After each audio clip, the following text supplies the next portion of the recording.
खोया नपसेको आँपको मिठो मुरब्बा बनाउने तरिका भिडियोमा सेयर गरेको छु। भिडियोलाई अन्तिमसम्म हेरेर मलाई पनि साथी बनाएर भिडियो मन परे एउटा लाइक एउटा कमेन्ट र सेयर पनि गरिदिनु होला ल।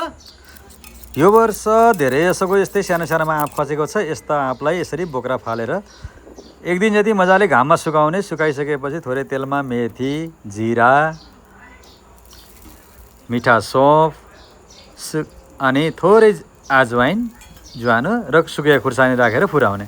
फुराइसकेपछि मैले यो सुकाएर राखेको आँपलाई यसरी ओइदिने गरेको छु। यसलाई एकछिनसम्म मजाले भुट्ने।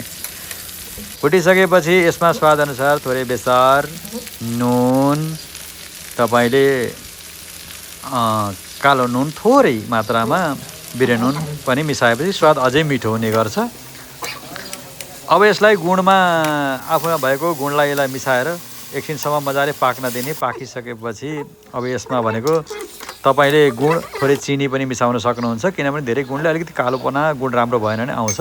र थोरै अचारको मसला मिसाएर यसलाई मजाले ढाकेर पकाउनु भयो भने यो असाध्यै स्वादिलो पनि हुन्छ, लामो समयसम्म पनि चल्छ। ल हेर्नुहोस् त, खोया नपसेको आँपको मुरब्बा हजुरहरूले पनि ट्राई गर्नु होला।